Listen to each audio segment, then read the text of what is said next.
It gives me special pleasure as well as special nervousness to introduce our speaker for this evening in the strand, the set of inquiries that we've brought together under the rubric of insurgent cosmopolitanism. To say that Homi Bhabha is the, and I'm reading from your bio, Homi, the Anne F. Rothenberg Professor of the Humanities and Director of the Mahindra Humanities Center at Harvard is simply to put in place certain, if you will, basic facts. What is far more basic to many, many of us, and certainly to my generation of people who became interested in the processes of culture and politics growing up in Bombay, is the foundational and seminal work that Homi Bhabha has produced over the last few decades, and we all know this, as a leading contributor first to the field that has now been is widely described as post-colonial studies, but increasingly in recent years in the manner in which he has addressed the crucial urgencies and the compelling questions of our times, which are times of mobility, violence, uncertainty,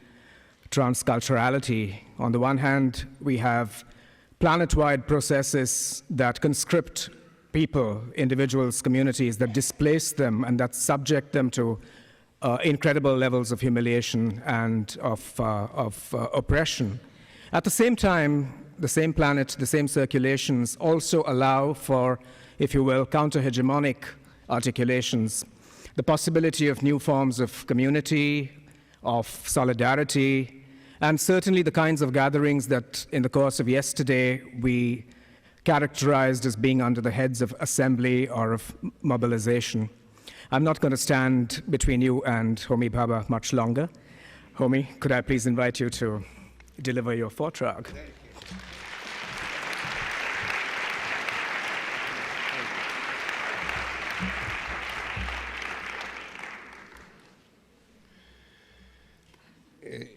Thank you, Ranjit. I will take your greetings and good wishes to Bombay when I leave for Bombay early tomorrow morning, where you are no doubt greatly missed, since you initiate at least 3/4 of the conversations that happen in the world of art and culture in Bombay. So I'm delighted that we could meet here.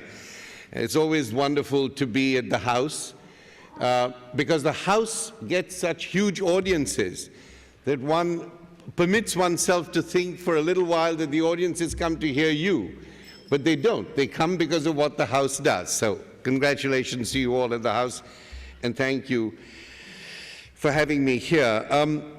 I want today to give you a brief roadmap of what I'm going to say, because this work, which comes out of a book I'm completing on contemporary art and some of the larger issues connected with it, put me in a position where I was working on the notion of the right to hospitality and cosmopolitan right in Kant on the one hand, and I was also working on what I called the quiet cosmopolitanism, the material cosmopolitanism of an originally Indian but very diasporic artist called Zarina Hashmi. And I know that Ranjit, I think you showed her at the Venice Biennale. An artist not as well known as some of the others of her generation and later, but I think a very significant artist. So I had these two completely asymmetrical things. I had Kant on cosmopolitanism, which is everywhere in the literature on cosmopolitanism now, whether it's insurgent cosmopolitanism, whether it's vernacular cosmopolitanism, whether it's exigent cosmopolitanism. Kant is everywhere, and not only there, but also, as I discover increasingly, in policy discussions around immigration. For instance, there's a lot of work on immigration and health security where Kant is invoked in a number of places. So what I did was take the large Kant engine, Deleuze would have called it a Kant machine, and then take the Zarina Hashmi miniature machine and backed them one into the other. Now, I'm a very bad driver, so I didn't know whether this is a car crash you're about to see or whether it's something more interesting than that. Let me just say that in this weird montage that I put together on two forms of cosmopolitanism, I think what unites them is the fact that in my reading, and this is a particular reading of Kant, and it's only a partial reading because it's part of a larger work, and in my reading of the art of Zarina Hashmi, cosmopolitanism is not what you are, it's what you do. Cosmopolitanism is a practice, a political practice, a social practice, an aesthetic practice, an ethical practice. I'm much more unsure and, in fact, to some extent anxious about the ascription of cosmopolitanism to particular groups or identities. You know, there's been a whole history of the most appalling racism, anti-Semitism associated with cosmopolitanism as persons, and there has been at the same time a kind of unthinking elitism involved with cosmopolitanism, again, as a kind of identity. So I'm not interested in cosmopolitanism as an identity. I'm interested in certain practices, their effects, the agents they produce, the subjects they construct, the norms that they produce, and the various internal reverberations and contradictions within them. So, I mean, this is, you know, around my neck I carry this label called hybridization. You know, hybridity is somehow associated with me, and I keep having to say I've always talked about cultural hybridization as related to practices, not to people. And I think that this is something I wanted to suggest links both these works, because I think you're going to be, at some level, rather surprised that I'm, as I say, backing these two things into each other. Then there is something else that unites, I think, Zarina Hashmi and Kant, although the practices are so different, the histories are so different, you know, the periods are so different, the concerns are so different.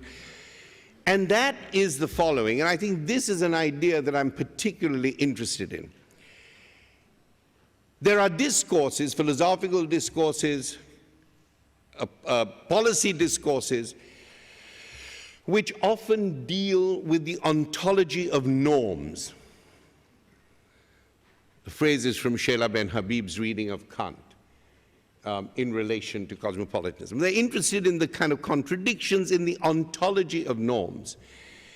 But norms are often articulated without a view to the agents that have to perform these norms in the discourse in order to understand what happens with normative thinking. So there is a way in which you epistemologically, ontologically analyze a norm, its problems, its notions of reference, its notions of unsecured truth. But it seems to me it's important to take the normative and represent it performatively, theatrically, in relation to what it is saying about agency and subject formation. And this is another preoccupation of my lecture today. Not so much for Kant, but when I talk about Zarina Hashmi, I talk about something which reflects this general interest, and I call it the poesis of facture. Not manufacture, not fact, but facture. The way in which material itself, the material of thought, the material of clay, the material of stone, the process in which it is actually made, and the way that opens itself up socially for a larger discussion about its implications. I talk about this notion of facture precisely in the way I'm suggesting that you have to begin to see how in the making of the norm there is the insertion of interpolation, the insurgence of agency, that it is not simply a philosophical issue or a policy issue or an issue of instrumentality. I just highlight some of these ideas because, as I was saying to some friends a moment ago, I don't think I have a conclusion. I have a whole set of reverberations in the sense in which, say, the work of Jacques Rancière puts together, as he says, the notion of dissensus is putting together things, and then something begins to be seen which did not have a necessity of being seen before. It's this notion of side-by-sideness, putting things side by side. As he says, I put two worlds into one, and something which did not need to be said then gets said. And in some way, I'm doing something similar. Let me begin, and if the path is too thorny, then we can come back to some of the issues in questions and discussions. But I just thought I would give you something of the approach that I am applying in this very unlikely conjunction of rather asymmetric works. It starts with Kant and then segues into Zarina Hashmi's work. There is no fact more significant in the encounter between cosmopolitan norms and global ethics than Immanuel Kant's observation that the earth isn't flat. Had the earth been a capacious plain of infinite unfolding horizons, it is conceivable that peoples with adverse beliefs and conflicting interests might have had space enough and time to live in silos of separation without impinging upon one another. The spherical surface of the planet makes this linear living impossible, and it is upon the evidence of the globe's curvature that Kant constructs both his moral geography and his international jurisprudence. The larger implications of our spherical existence are simply, and I think quite significantly, stated by the legal philosopher Jeremy Waldron, whose work on Kant I'm particularly interested in. Waldron writes, we live on the surface of a sphere, and he's writing paraphrasing Kant, so that if I go far enough away from you in one direction, I will sooner or later find myself approaching you from the other direction. The homespun adage, I don't know how it translates, but the homespun adage, what goes around comes around, might be a quotidian version of the wisdom of the sage of Königsberg, who conceives of cosmopolitanism as a right grounded in the moral imperative, and I quote, to act in such a way that you treat humanity, whether in your own person or in that of another, always at the same time, and never as an end, and never merely as a means. Such a lineage of affiliation and mutual recognition installs the ethic of universal hospitality as the centerpiece of Kant's cosmopolitan right. And despite its ambivalent shadow lines, and indeed there are many ambivalent shadow lines in Kant's notions of cosmopolitanism, hospitality, and the notion of right, Kant's concept of hospitality has made him, as I said in my introduction, our contemporary in many ways and in many places. Let me quote the passages that have been most often worked on in thinking about this. I mean, I'm thinking about Habermas, I'm thinking about the Habermasian recent Tanner lectures by Sheila Ben Habib called Another Cosmopolitanism, which also looks at this passage. The passages I'm thinking again about Derrida and his interest in these particular passages, Jeremy Waldron. So let me just for those of you who may not be interested in this issue, or just clue you in and cue you in with a slightly large quote from Kant, which I will be working with quite in some detail. Here, as in the preceding articles, it is not a question of philanthropy, but of right. Hospitality means the right of a stranger not to be treated as an enemy when he arrives in the land of another. One may refuse to receive him when this can be done without causing his destruction, but so long as he peaceably occupies his place, one may not treat him with hostility. It is not the right to be a permanent visitor that one may demand. A special beneficent agreement would be needed in order to give an outsider a right to become a fellow inhabitant for a certain length of time. It is only a right of temporary sojourn, a right to associate, which all men have. They have it by virtue of their common possession of the surface of the earth, where as a globe they cannot infinitely disperse, and hence must finally tolerate the presence of each other. Originally, no one had more right than another to a particular part of the earth. Uninhabitable parts of the earth, the sea and the deserts, divide this community of all men, but the ship and the camel, the desert ship, enable them to approach each other across these unruled regions and to establish communication by using the common right of the face of the earth, which belongs to human beings generally.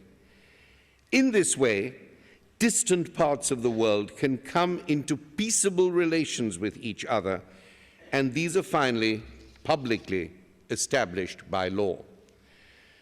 Thus, the human race can gradually be brought closer and closer to a constitution establishing world citizenship. But to this perfection, compare the inhospitable actions of the civilized and especially of the commercial states of our part of the world. The injustice which they show to lands and peoples they visit, which is equivalent to conquering them, is carried by them to terrifying lengths. America, the lands inhabited by the Negro, the Spice Islands, the Cape, were at the time of their discovery concerned by these civilized intruders as lands without owners, for they counted the inhabitants as nothing. In East India, Hindustan, under the pretense of establishing economic undertakings, they brought in foreign soldiers and used them to oppress the natives, excited widespread wars among the various states, spread famine, rebellion, perfidy, and the whole litany of evils which afflicted mankind. I just have one further paragraph, but at this point I just want to bring to mind, why Kant is so contemporary. I mean, if you read Stiglitz's book on the world, on the IMF and the on the IMF and the Washington Consensus, as you know, the sustained metaphor of it is, as he says explicitly, the colonial relations set up in these global times by these institutions. I mean, it's very clear. It's right through his book. The whole metaphor is about colonization, explicitly. And then if you think about the exportation of democracy with the at gunpoint around the world, you again begin to see how absolutely relevant this is. There's either commercial or it's military or it's now, and this is some work that I'm doing very currently, the question of security. This notion of security, forgives all. Since the narrow or wider community of the peoples of the earth has developed so far that a violation of rights in one place is felt throughout the world, the idea of a law of world citizenship is no high-flown or exaggerated notion. It is a supplement to the unwritten code of the civil and international law, indispensable for the maintenance of the public human rights and hence also of perpetual peace.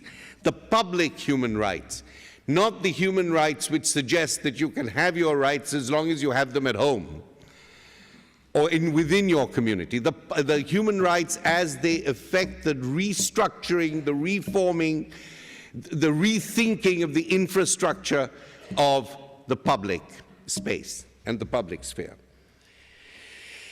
The universality attributed to the law of hospitality is not without a sustained tension between the ethics of arrival and the politics of residence. Hospitality is extended to the stranger to put him or her out of harm's way. So, in a way, this part of Kant sounds rather like refugee protection. In the latter chapter of this book, I do a counterpoint with contemporary legal systems and what Kant is saying. And this part of it certainly sounds, give or take, is what we would call refugee protection for a certain period of time, etc.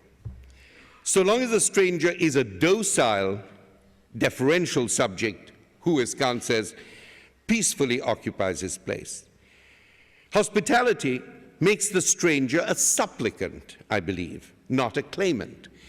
So even though this notion of what Derrida calls the universal law of hospitality, I just wanted to show that it is highly shaded, and the shading is more available not at the normative level, not simply at the level of meaning, but also at the level of metaphor. And I believe that there is a way of reading Kant which is not often done, which is from the aesthetics back into the politics and the ethics. And I've tried to do a little bit of that tonight. Rights of residence that establish you as a fellow inhabitant or citizen for a certain length of time are a consequence of special beneficent agreements. Set against the territorial regulation of sovereignty and security is the natural law of universal hospitality, signified by the globe's spherical surface that provides the grounds for what Kant calls a cosmopolitan right. But natural law is already being complicated here, if you can see. The notion of the natural law is both articulated in itself, and it's already complicated, not simply because of sovereignty and security, but of the shading that Kant is giving it. Cosmopolitanism, then, sits astride a gap between the terrestrial and the territorial, between the natural law of hospitality and constitutional sovereignty. The law of hospitality has an interstitial, mediatory presence that gives Kant's cosmopolitanism a certain insurgent reality. Sheila Ben Habib observes, the right of hospitality is situated at the boundaries of the polity. It occupies the space between human rights and civic and political rights, between the rights of humanity in our person and the rights that accrue to us so far as we are citizens of specific republics. And it is this insurgent interstitial space that creates the ambivalence in Kant. And my argument is that the usefulness of Kant in so many different spaces and for problems is because it is ambivalent. That is not to say that its ambivalence should not be calculated, but that is what has made it so translatable and so transferable. Kant's caveats reveal a peculiar tension between universal hospitality without limits, as Derrida names it, and the restrictions of sovereignty. How do we read this seemingly paradoxical predicament that at once proposes a right and then prescribes its freedom? I'm tempted to call this a moment of dissensus in the spirit of Jacques Rancière's use of the concept in his reading of Kant's aesthetics. Dissensus is the essence of political argument and action. It would be, in my translation, qua Kant, the construction of a paradoxical world that puts together two separate worlds, hospitality and sovereignty. That's the idea from Rancière. Two worlds, two separate worlds, asymmetrical, different scales put together. What occurs in the process of dissensus is neither, I believe, a confrontation, nor, as we would see it, a mode of dialectical contradiction. It is, Rancière claims, a gap in the sensible itself. The paradoxical emplacement of two worlds side by side makes visible that which had no reason to be seen. The phrase is Rancière's. Not only is the structure of dissensus, the putting of two worlds in one and the same world, analogous to the structure of Kant's argument, putting hospitality and sovereignty stroke security in the same world, but it captures the spirit of those political subjects and ethical commitments that make Kant our contemporary. Kant's stranger throws into relief the partial and incipient sovereignty of the nation in an era of global expansion and communication in the realms of travel and technology. The law of hospitality questions the necessity of an imagined community and is suggestive of our duties and obligations in post-national contexts. Not only does Kant narrate the origins of the spherical global rights of the Earth's surface from the perspective of borderline or peripheral subjects, the disempowered, the migrant, the colonized, the refugee, the exploited, but in so doing, he interrogates the status of citizenship rights as the imprimatur of modern political identity and agency. However speculative his views on world citizenship may be, and indeed they are, Kant's democratization of the concept of legitimate political agency outside of the aura of citizenship is closely aligned to the aims of Rancière's concept of dissensus and the general trend of my own work. Rancière writes, if there is a positive content for this term dissensus, it consists in the dismissal of categories of those who are or are not qualified for political life. The very difference between man and citizen is the opening up of an interval for political subjectivation. The question of the political subject is not caught between the void term of man and the plenitude of the citizen with its actual rights. A political subject is a capacity for staging scenes of dissensus. And I very much like this idea, this introduction of the idea of the staging of the problem, the staging. And that's where my own initial view that norms don't need to be cannot only be propositionally staged or propositionally named, and that problems cannot simply be philosophically and propositionally represented. That there is all the time a kind of staging going on, and in that staging is the performance of subject, the performance of agent, the performance of resistance, the performance of silence, the performance of collaboration. It would be difficult to conceive of a cosmopolitanism, in my view, insurgent, vernacular, exigent, without restructuring the scope and power of the concept of citizenship and its lineages of truth and legitimacy. Staging scenes of dissensus, opening intervals for political subjects. These theatrical metaphors lead me back to Kant's borderline speculations on hospitality and sovereignty, using a different route. I return to these two worlds in one, which contain a certain idea of cosmopolitanism, another that has not yet arrived, perhaps, as Derrida expressed it in his Kantian speculations in his book on cosmopolitanism. My reading will attempt to show something which had no reason to be seen by reading Kant's speculations on the normativity of cosmopolitan ideas in an aesthetic mode, reading them as tableaux or scenarios that provide a staged narrative of the right to hospitality. To read propositionally or pedagogically certainly conveys the nature of the problem of hospitality as norm caught between the natural law of the earth's curvature and the strictures of sovereignty and territoriality. Sheila Ben Habib, in her recent lectures, puts it justly, and I quote her, "The right of hospitality expresses the dilemmas of a republican cosmopolitical order in a nutshell. How to create quasi-legally binding obligations through voluntary commitments and in the absence of overwhelming sovereign power with the ultimate right of enforcement." I think this is a perfectly just view of the problem. Such a statement certainly provides the kernel of the problematic of the political norm. But does its discourse or its practice contain a signifying space or a representational language for articulating the making of the subject that is the bearer of the norms, or the assignment of the agent who enunciates the norm and embodies it as both subject and object?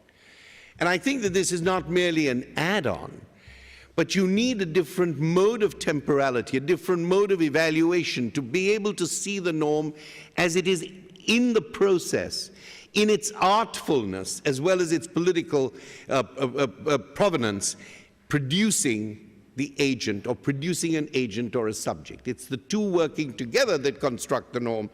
And I believe there is a kind of language that doesn't do that work, and it has to be done simultaneously. It cannot be done separately, in my view, if there is going to be a kind of active agential role coming out of the work of philosophy at the same time.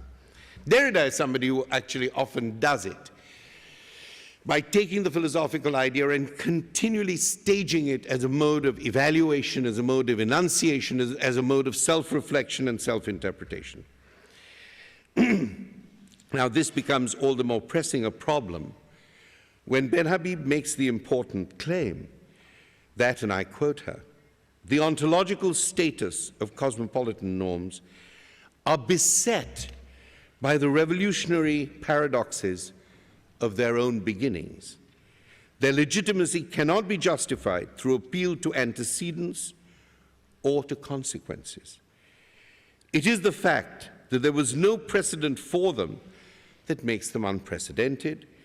Equally, we can only know their consequences once they have been enacted and adopted." You see, the language of the language of working out or working through is continually there, but the normative discourse does not permit it to actually express itself in the process of agent or subject formation.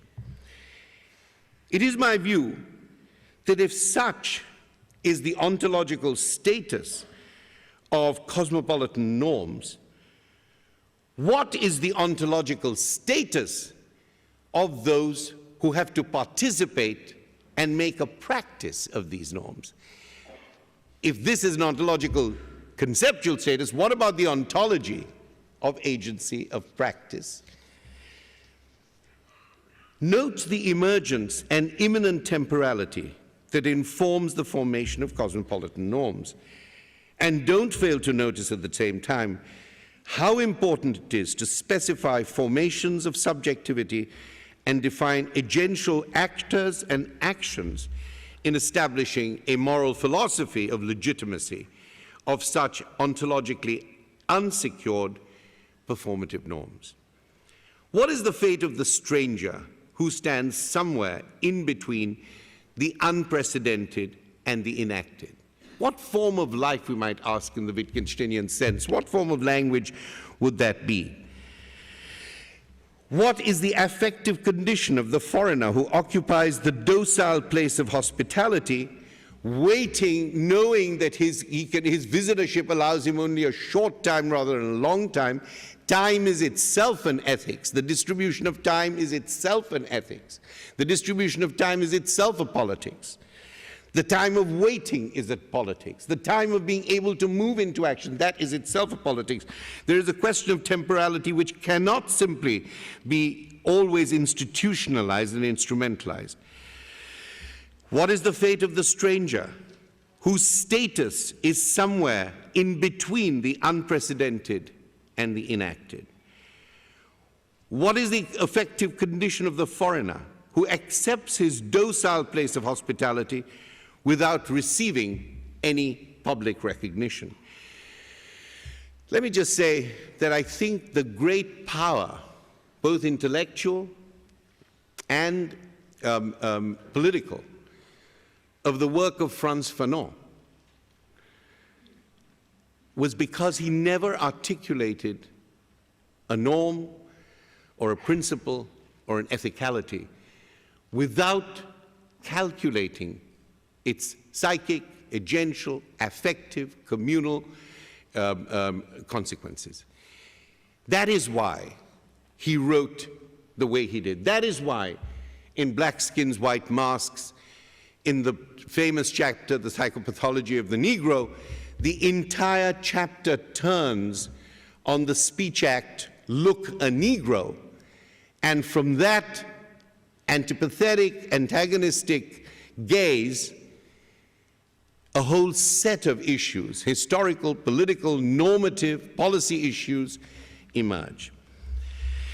How to understand the human predicament of soul-making of those people from Hindustan, the Spice Islands, the Cape, who were treated as nothing by the civilized intruders? What is the fate of political responses that emerges in between the rights of humanity and the rights of citizenship? Or, as the poet Adrienne Rich once asked these same kinds of questions in a related context, victim, survivor,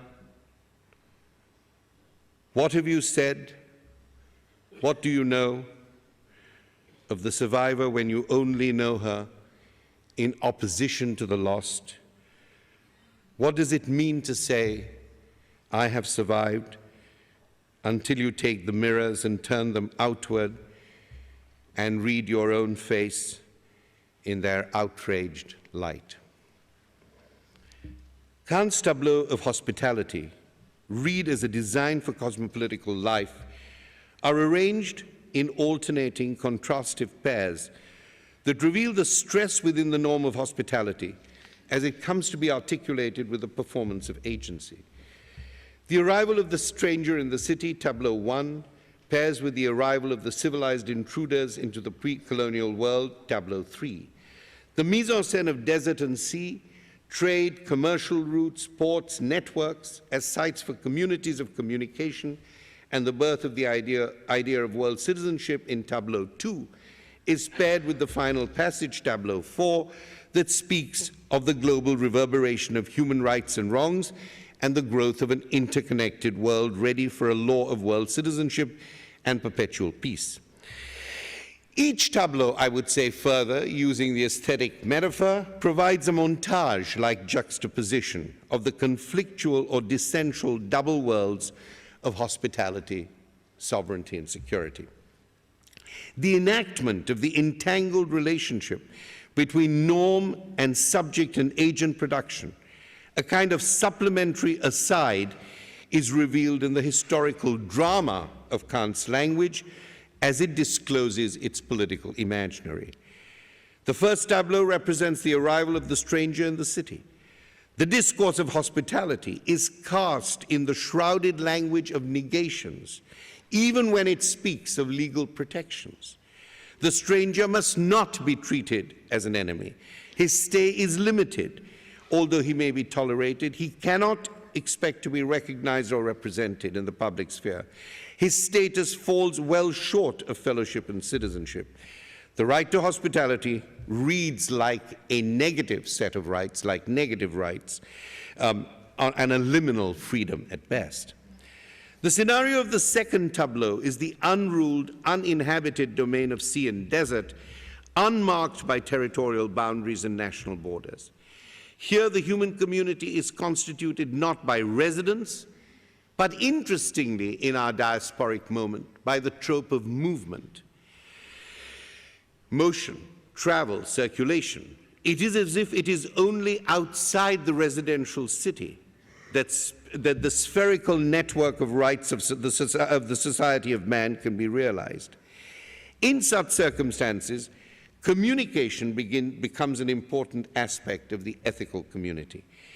Communication is to be understood in Kant, as I believe in Hannah Arendt too, as the shared conversation of human solidarity.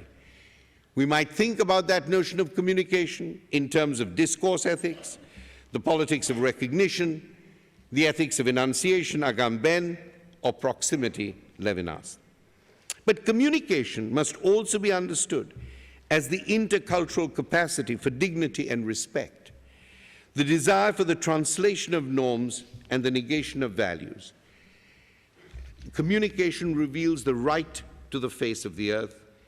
It brings closer a constitution of world citizenship. And it's very interesting that communication and movement, mobility, are the two sites for the possibility of the construction of a constitution of world citizenship, communication and mobility. The third tableau displays the inhospitable actions of the civilized in their colonial conquest, for they counted the inhabitants as nothing under the pretense of economic understandings. These Western powers, political and commercial, violate their short-term visiting rights and abuse the law of hospitality. It's very interesting to think of the imperial adventure as a form of visitorship, and then to try and derive from that form of visitorship what its ethical and political responsibilities might have been. It's a visitorship. Now, here Kant subtly and pointedly undermines the natural law of progress, of cultivation, labor, invoked to justify empire in a kind of Christian commercial terms by taking responsibility for land without owners. This whole idea of land without owners, which we know very well, because it is exactly what Locke said and the way Locke justified the conquest of the Americas, on the one hand, and some Zionist nationalists justify the occupation of the Palestinian lands, the founding of Israel, on the basis of lands that were themselves empty. And I think here again, in a really foresighted way, you begin to see the reason why Kant is invoked so much now for an ethics of migration and an ethics of globalization. The fourth and final tableau amplifies the double theme of communication articulated in the unruled landscape of desert and sea. Here, communication extends to the ethics of care and protection identified with an international civil society. The techne of connectivity, established perhaps through Adam Smith's notion of empathy, I'm trying to think of what would be contemporary sort of, or Kant's concept of right, creates a culture in which the violation of rights in one place is felt throughout the world. This world community, however virtual, is a proleptic force that must be brought home and established in the historical present. Kant's aspirations are often read as being utopian, indeed they are in many ways, although the emphasis on communication and mobility as the ground plan of an ethics, a communication and mobility, an ethics of movement, an ethics of neighborliness in the sense of encounter. These, I think, are deeply important, and this is why Kant's notion of travel, movement, and the construction of an imaginary community of communication seem to me to be extraordinarily resonant with the work of Zarina Hashmi, as I will show. My reading emphasizes the making of the norm from the point at which it interpolates a subject, implicates an agent, and identifies a people as well as a mode of life. This leads us to an issue that goes beyond the conflict between hospitality and sovereignty, which is the basic normative conflict that has been focused on in the work on Kant. What I've tried to display is a deep stirring present in the language and rhetoric of right to hospitality itself, in which the conflict is not simply between sovereignty and hospitality, but is internal to each of these political and ethical conditions of life. There is a kind of internal aporia, an internal splitting in each one of these, whether it's sovereignty or whether it's hospitality, and that eventually gives us the possibility of moving, in, as it were, to another place, because each one of them is interestingly fractured. And in the larger version of this, I talk about that particular process by invoking what is not often invoked when Kant's notions of cosmopolitanism are addressed in the essay on perpetual peace, which is the notion of the unsociable sociability of the human being, that internal ambivalence. So that is an ambivalence, the unsociable sociability, which is in Kant a kind of splitting in the subject itself. There is always a desire to be sociable, then there is always the other moment, the moment of repression, the moment of competition, the moment of extinction. A very Freudian notion. It always surprises me that Kant is not read in conjunction with Freud, particularly with Civilization and its Discontents. And in fact, then I looked up the concordance of Freud, and I could find no reference to Kant at all, which does seem to me rather a strange kind of situation, given the sort of moralism and the ethical foundations of Kant, based on this kind of internal slippage, the splitting of the subject, the unsociable sociability, which is at once the principle for constructing social norms and organizations, but it is also the principle of the internal apparatic, the internal splitting of the human subject itself. At the root of the difficult freedom that underscores Kant's cosmopolitanism, there is a resourceful and redemptive idea for our times that blends in beautifully with the vision of the artist Zarina Hashmi. I think we're going to the first slide. She's done a whole set of these maps of cities which have been bombed or which have had violence or genocide as part of their history. Very much a kind of cosmopolitan identification with violence, very much in the spirit of Kant's third paragraph, the one about the destruction of lands and the destruction of peoples. With a slight modification of Kant's notion of cosmopolitan right, it would be true to say that Zarina's work has moved across regions and established communication by using the common right to the face of the earth as her platform. The movement of peoples, as Kant and Zarina know only too well, are caused by different kinds of histories and given shape in different media and in different forms. What is unfailingly true of most journeys is the experience of displacement and the experience of discovery, at times despairing, at other times elevating. The legal philosopher Jeremy Waldron sums up Kant's idea of cultural movement, diasporic or exilic, in a way that speaks directly to the ethics of community and communication in Zarina's work. Much of our life is lived on the road or lived in circumstances where we are often, and in Kant's phrase, unavoidably side by side with strangers, with people alien to what our traditions and our community may be. Displacement and dispossession are profoundly unsettling experiences in the making of a life, but their influence on Zarina's work, her choice of materials, her cultivation of craft and technique, her conceptual savoir-faire, has shaped a career with an emphasis on the ongoing poiesis of fracture, the ongoing poiesis of fracture.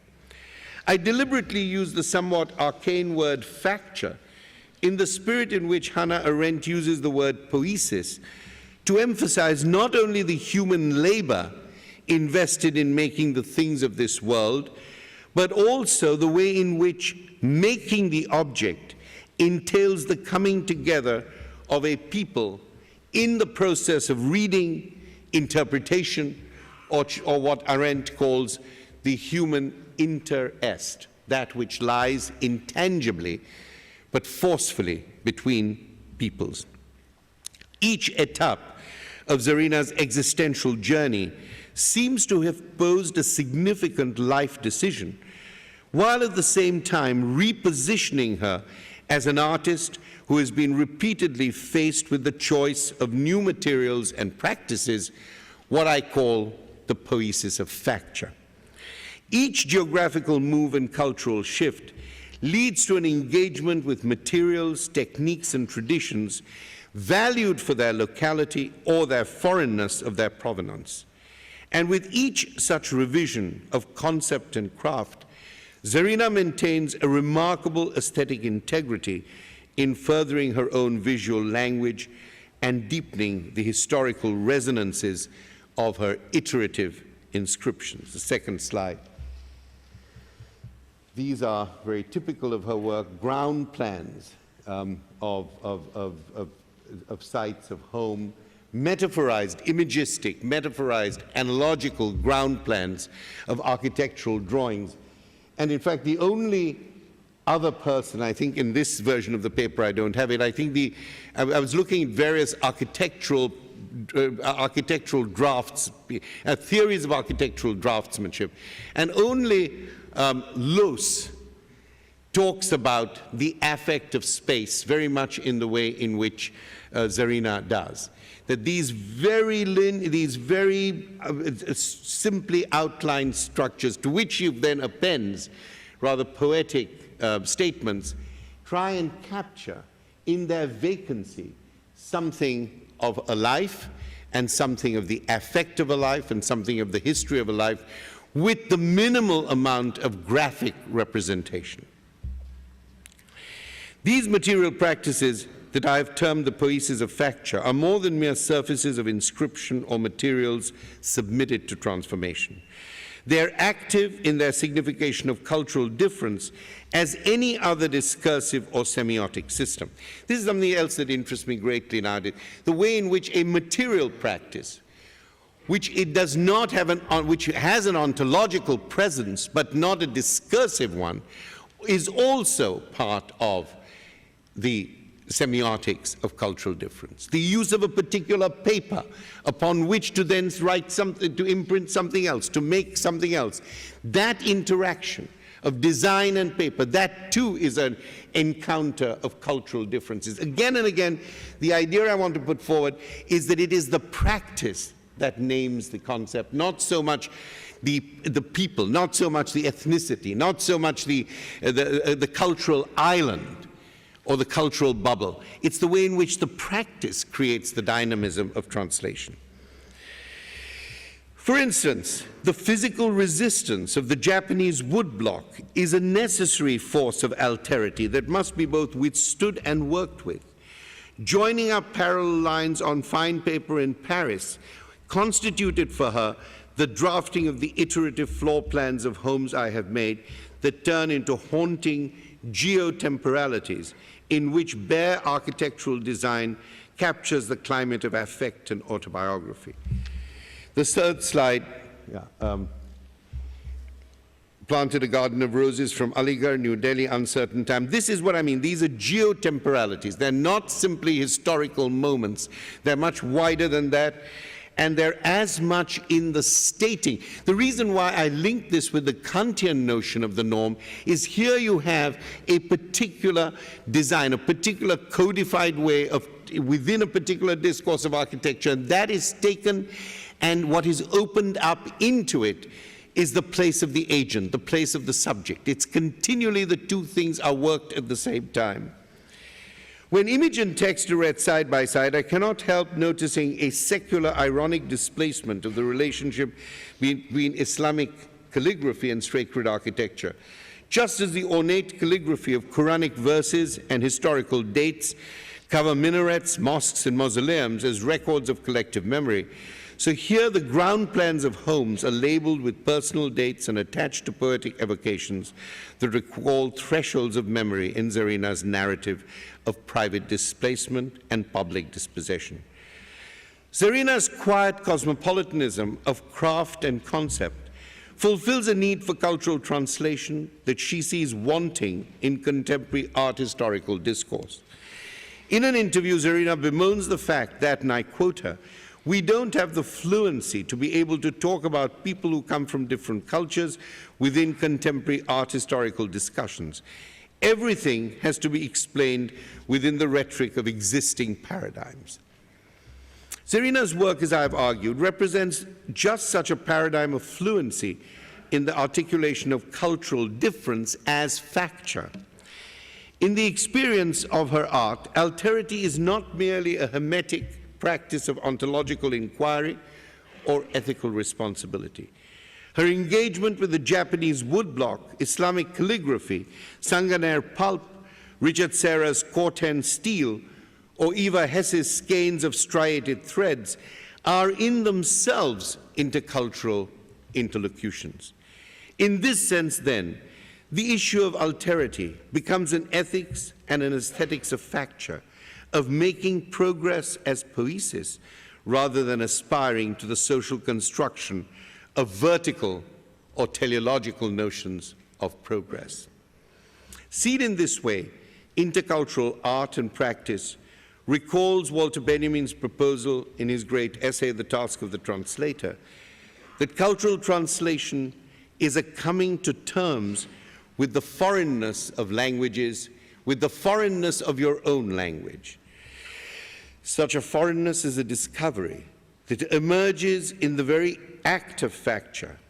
Translation reveals the liminality of both the indigenous and the foreign. Working with materials and modalities of cultural difference, whether linguistic, visual, or digital, demands something other than finding a consensual form of resemblance or appropriation. Translation does not aim to achieve likeness in an uncomplicated mimetic sense. Translation, which is itself in the realm of literary and cultural facture, the prime idea of hospitality, translation is fraught with the productive tensions that Agamben describes in his inquiry into the complications of the concept of similitude as an aspect of alterity. Let me quote him briefly. There are two words in Latin that derive from the Indo-European root meaning one: similis, which expresses resemblance, and simul, which means at the same time. Thus, next to similitudo, or resemblance, there is simultas, that is the fact of being together, which also implies contradiction, rivalry, enmity. And next to similare, to be alike, there is simulare, to copy, to imitate, which also implies to feign and to simulate. Translation, then, my friends, is, in the act of hospitality, always part of a necessary border conflict for which we endlessly negotiate memoranda of understanding. The task of translation to liberate what is imprisoned in the foreign tongue or tradition, while breaking through the decayed barriers of the indigenous tradition, is precisely part of Zarina's project. The fluency that she seeks is to be found in the freedom of intercultural translation, not in the burden of multicultural representation. One such tryst or touch of translation that encompasses different aesthetic and historical traditions, while enabling each work to pursue its own laws of fidelity, is visible in placing, slide 4 please, in placing Munakata's Hara, a line at the foot of Mount Fuji, beside Zarina's Threshold, 1999. Munakata's emphasis on the itaga, or the weight of the woodblock itself, and she actually worked in that tradition, itself in the hanga practice of printing, influenced Zarina. How does a translational relation of similitude work? In what way do fidelity and freedom coexist? Munakata's abstracted outline of Mount Fuji, the iconic site and sign of the Japanese homeland at once sacred and scenic, has a narrow, uninked line that runs along the base of the mountain. This is Tokaido, the pre-modern road from Tokyo to Kyoto. Very iconographic, very emblematic. It is the fabled road of deep cultural memory that inspired Basho's verse, napping upon my horse, a dream lingering, a distant moon, smoke from preparing tree. On the way to the journey, again the notion of movement. The line provides a plinth that raises the rough outline of the conical much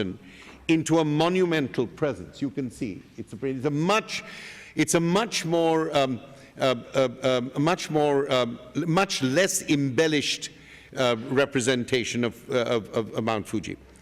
But Munakata's image of Tokaido, unlike other renditions of this celebrated road, does not lead enticingly to the foot of the great volcano in a celebratory gesture, but just passes it by. It's quite unusual for that.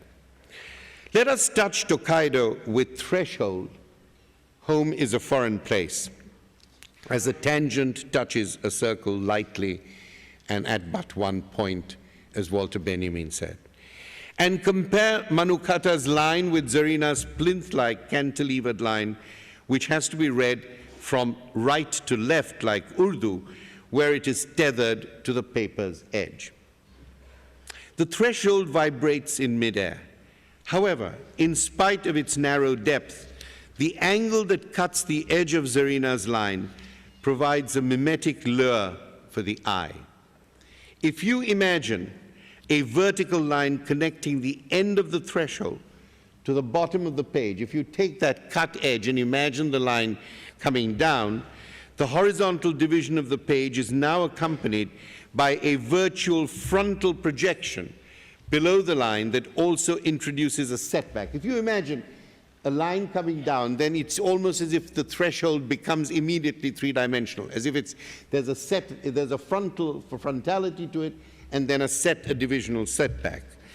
Very much taking that line, and in this great work, which is, I think, a seminal work of hers, you begin to see the notion of the threshold emerging, the threshold which is then used again and again in much of her work.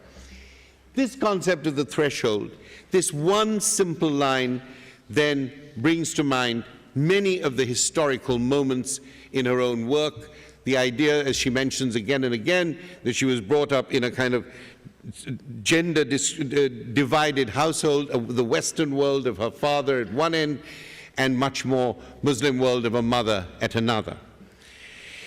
If the traditional tryst with Hara has revived a memory of threshold as the exilic road leading to a foreign home, we encounter another translational moment triggered by the Urdu title of the print, Chaukat. All the words I have chosen are triggers for my memory, Zarina says. My memory is intertwined with the word. What memory does Chaukat trigger once we have come to see threshold in translation as the exilic road, the barrier, the frontier? Surely the repeated memory of the traumatic journey by road from Aligarh to Delhi to escape the violent anti-Muslim riots at the time of partition, with the first displacement, the primal dispossession, the earliest wound of foreigners, cannot be far from the abruptly ended line of threshold. The reason I've described Zarina's planetary universe as geotemporal, and I have seen the way in which she translates as an act of hospitality, relates to a use of language as affect and memory as poetry. Urdu is the trigger of memory. The Barthesian hum of language is the signification of foreignness, the anxiety of exposure and disclosure. All these affective strategies place her iteratively within the frame of the event and at the same time somewhere else. To enter the realm, then, of her global memory is to place oneself and others within the orbit of a question posed by the philosopher Avishai Margalit in a discussion of the ethics of memory. Is the moral witness, he asks, a forward-looking creature, even when his or her testimony is about the past? Zarina's work leads me to suggest a response. The moral witness is caught in a double time frame of memory, surviving the testimony of the past while aspiring to the freedoms of the future. This complex temporal layering of memory consists, one might say, of a past that refuses to die, confronted by a future that will not wait to be born. An open, onrushing future faces the moral witness with choices that must be confronted in the present with a kind of ethical confidence that only can come from looking back from the future itself. I want to end by drawing attention to a recent move in Zarina's work, which is, as she says, to get her already small works on paper more and more miniaturized. The vehicle of memory, she writes, her cords and knots were like tangled lifelines, she says, referring to Eva Hess, which has very much, I think, influenced Zarina's practice in relation to memory. She said, I also responded to the repetition of shapes. I too was very involved with the repetition of forms. She, Eva, was also born in a foreign country and suffered a sense of loss. The vehicle of memory involved in the repetition of forms, as Zarina puts it, is intimately related to the anxious architecture of home, iteratively, time and time again placed, time and time again worked on, time and time again returned to. The signal of memory in Zarina's work is the trigger of language. I use language to connect to my home, she says, reminding us once more that the connection to home is a return fraught with anxiety, ambivalence, the desire to hide and the desire to move again. Slide 7, please. Home, amongst her various works, the vehicle of memory is driven by the hostility and the hospitality of the home on wheels that moves hither and thither in the condition of exile. Freud's late description of anxiety as a signal can help us to understand Zarina's repeated trigger of anxiety in its evocations and revocations of home. I don't think we have the slide here.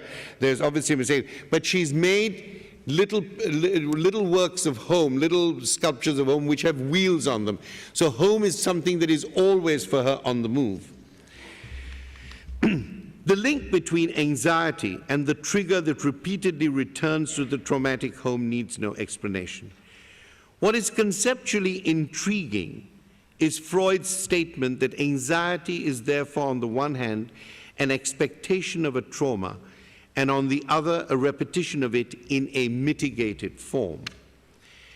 I'm being recklessly provocative and speculative here to ask whether in the process of the first displacement of the anxiety reaction and in the subsequent repetition of it in mitigated form, in the first moment where home is the home that was desolate, the home that was left, the home in Aligarh, the home during the partition, and then in the repetition of home in the actual practice, in the diasporic practice of her work, might Freud's idea that anxiety is mitigated by a repetition, could it be translated into the idea in her work that in that repetition there can also be a replication, the repetition of home as sign, not home as symbol, the continual repetition. What would be the objects, figures, or signs of this replication in which the expectation and avoidance of anxiety meet? What implications would this have for art and objecthood? I'm not suggesting that this replication should make visible the actual scene of traumatic experience, only some phantasmatic trace of its mise en scène. For the object of anxiety, as we know from Zarina's testimony, has already found its cryptic symbolic form of representation, the house of walls or the house of wheels, which condenses time and event. The evacuated Aligarh house, the fear of death, the hidden evacuation in a covered truck, the journey to Delhi, the unending road of exile, the precarious turbulence of thresholds and frontiers, home as a foreign place. When asked what she wanted, what she was doing in her present artwork, she said, I like to do things that I can do on my home, and more I'm thinking of how I can stay in my home, in my studio, cut little wood blocks, do little plates, which involve very little contact with other people.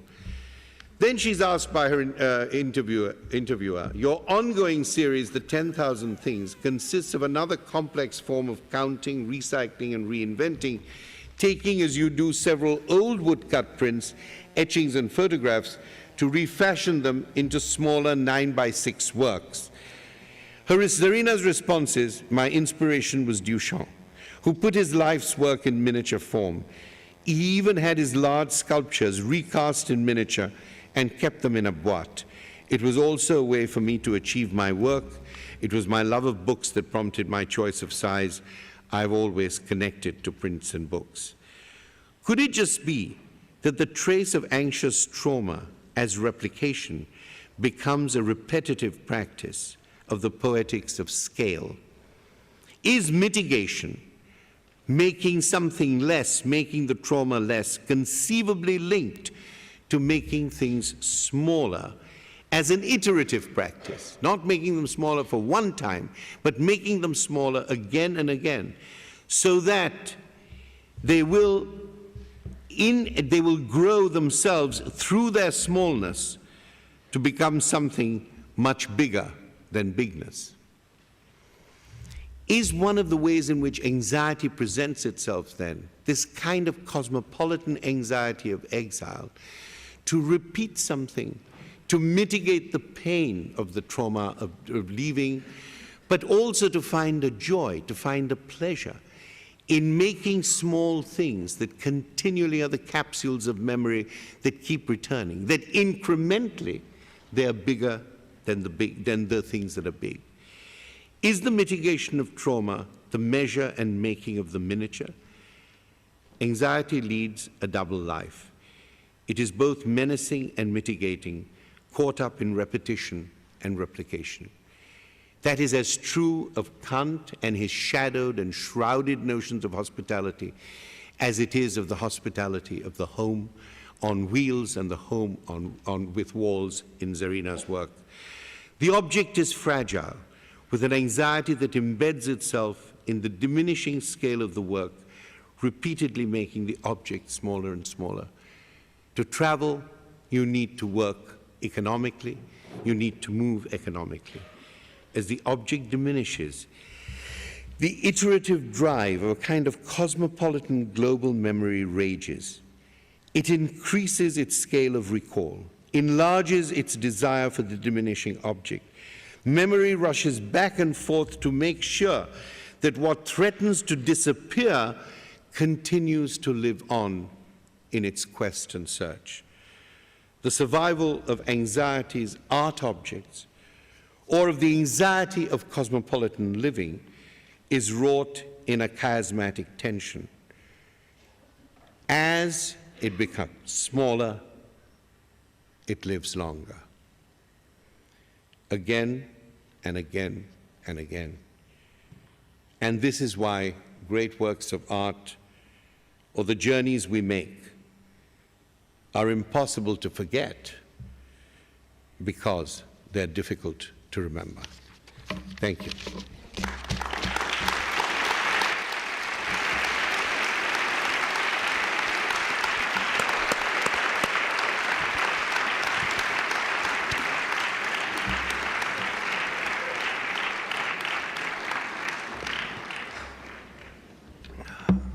Fantastic.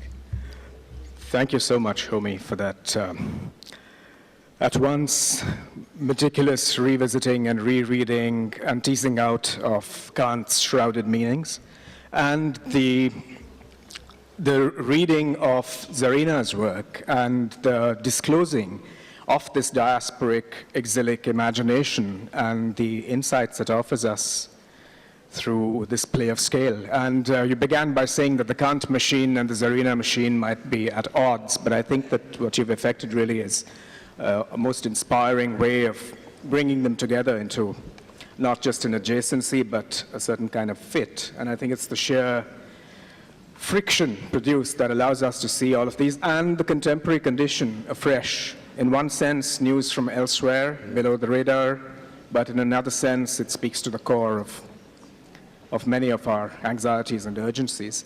So I have a number of questions, but I'm going to keep that for later. We already have questioners positioned, evidently.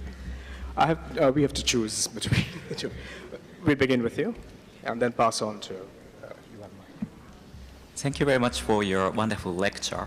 And I have a question about subject and the nation.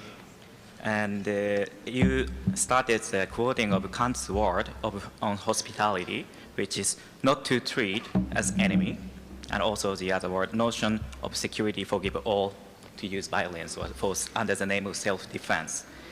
And nation is a unit of defining enemy, which is somehow created as a result of 30-year war, which created Westphalia Accord, and it became the basis of modern Western Europe. And I think self-defense maybe started from self-defense, and then protect family, and then tribe, and probably nation. And this nation, enemy of this nation is defined by constitution. And probably enemies start from this security thing. But if we try to think about the global human right basis of what is our security, is that all the human beings can live only one time. And we want to live only one time without any fear, which create family, which create tribe, which create nation. However, this nation is also defining enemy, which is also related to subject and object issue. So what is the question? Yes. Okay. Yes. The definition of this subject starting from Descartes. And Descartes is also idea is created in... What is the question? Okay. Let's ask me the question. Yes. Yes. Okay. I think Descartes and Plato have a very strong influence on Western philosophy. However, this creates subject and object issue. And for example, in India, Nagarjuna created Mahayana idea of everything starts simultaneously. And do you have any comment about this subject and nation and the non-Western philosophy idea?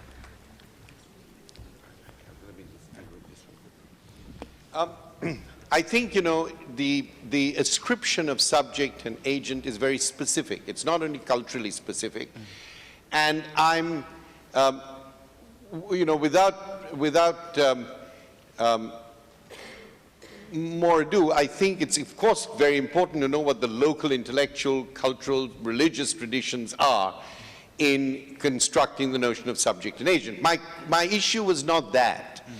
My issue was that with many kinds of normative discourse, what actually is not calculated when the norm and its contradictions or whatever it is being articulated, that these norms have to be translated into some form of action or actionability in order for them to be calculated, in order for them to be exercised, in order for them to actually get a rooting in the world, in order for them to be effective.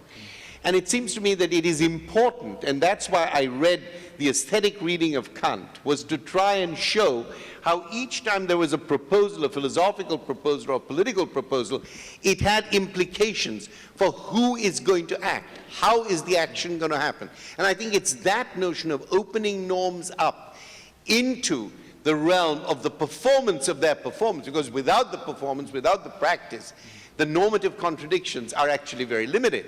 That's my point. So it would be as true of, I don't know the Mahayana thing that you mentioned, but that analysis could, I think, be used in that context as in any other. Only the notion of what the norm is and what its relational connection to the subject and its ethics would be different. You know, the content of that would be different. But I'm trying to lay down a larger question about the way in which we interpret normative language and how we need to reinterpret it in order to bear the force of the claimants, those who actually speak in terms of those norms or speak against them.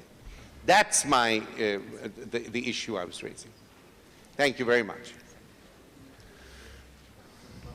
Yeah. Yes, so I will start with a question. I wondered if we could, well... Sorry, I can't hear you. I will start with the question. I was wondering if we could question ourselves about the position of the host in this construction, because I relate this to the talk we just had earlier about the active guest. Because I feel that we have been talking about hospitality, but we have been mostly talking about guests, because with examples we brought, even the colonizers were guests. Who made the inhabitants of the land? Guests as well. And I was wondering if we could consider this through Derrida's idea, the aporia of hospitality, as being between mastery and welcoming. And I wonder if this problematizes the opposition of hospitality and sovereignty, because in a way, hospitality precludes sovereignty because it precludes a host. Okay, can I answer that question? Well, you know, the reason I did not, the reason that I only touched on Derrida here is because I feel that, interesting though that etymology is, and interesting though the concept is, I think too much, in a way, has been made of it. The question, the issue of hosting, the issue of hosting is clearly that the host and the guest, there is that internal tension, there is that internal aphoretic issue that you raise. But what I was trying to suggest, and what I would be more interested in, and this is through Kant's own notion of unsociable sociability, is that that there is a kind of double splitting continuously. There are four parts to this problem. There is not only the ambiguity or the ambivalence between host and guest, and who is the host and who is the guest, but the host itself, as indeed like with sovereignty, is internally split again. So it means that to me, there are four parts to this negotiation. Yes, but then perhaps I would like to follow up with another question, just very small. Maybe we are not speaking about, maybe I'm not speaking about talking about the host, but talking about the ways in which a guest can be hospitable, rather than asking for hospitality. You're asking about the way in which a guest can be hospitable.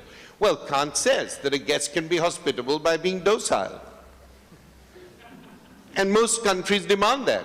They say, please come and live here.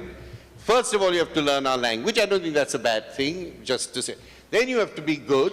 Then you've got to go to the police. Then you can't smoke any hash, or if you take drugs, you'll be deported. So how you can be hospitable, mostly, is to be appropriated and be docile. Seems to me that is, in the current moment, and you know, hospitality also changes. So that is in the current moment, I think, one of the major forms of hospitality. Fit in. Or, you know, keep your guestness, because there's the other issue. You're a visitor. You know, you've divested yourself. There are some elements, and I don't think these are elements of a cultural holism, but there are some elements of where you come from. The soil on your feet, you know, the dust on your shoes. There are some things you want to keep. You know, the smelly piece of meat that you particularly like, that fetid, rotten smell that particularly makes your juices run. You want to keep that. And they say, no, no, no, but you can't keep that. Because, you know, in our streets, we don't like the smell of this stuff. So I think that hospitality, or to be hospitable, or to be a hospitable guest, is also a very problematic thing. There is, of course, a very important issue here, and I think which does speak to what you say. And I've been very interested for a long time in a particular kind of legal decision-making called of cultural defense cases. Cultural defense cases where people say, I've only followed the American case law here, where people say, you know, in my country, if my wife even dared to say that George Clooney was moderately attractive, you know, I could slash her face, or put her eyes out with a brazier. Now, I'm, of course, exaggerating highly. It's a highly colored version. But this is the element. And then you have a case where people argue that there's been a long acculturation within a certain set of values, and therefore there should be some mitigating circumstances. Now, here is where I think a visitor or a guest should be, quote unquote, more hospitable, in the sense that there are certain legal issues, there are certain value issues that should be judged independently of where you come from. I think they should be judged independently. This is, of course, a matter of great discretion. But what tends to happen is that your crazy cultural value can land you in prison, and then some indigenous person's equally crazy value can be just seen as a little eccentricity of a rich and deep culture. We've got to be aware of that too. Thank you.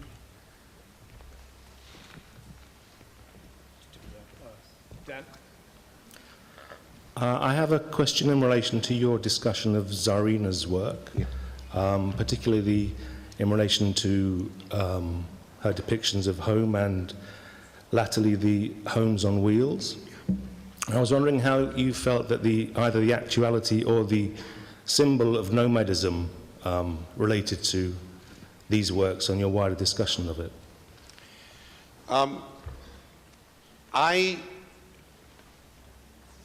It seemed to me when I was reading that, reading those images, very much that the composite of the home on wheels, both in its multiples and in its miniaturism, was a remarkable way of dealing less with the question of nomadism, but dealing with the anxiety of moving on and yet being at home.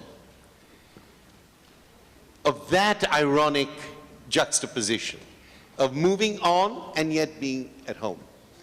Let me just, if I might, for a moment, just give you a guiding line for the work on Zarina, which I couldn't, because I started with Kant.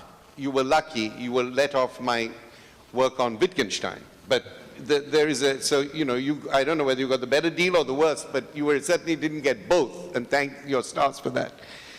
But when I started working on Zarina's work, and in much of the work that I'm doing now, I've been meditating, reflecting on a rather, for me, extraordinarily rich moment in the cultural notebooks, where Wittgenstein says, and the first line shows how wrong he is. He says, Western scientists will never understand my work.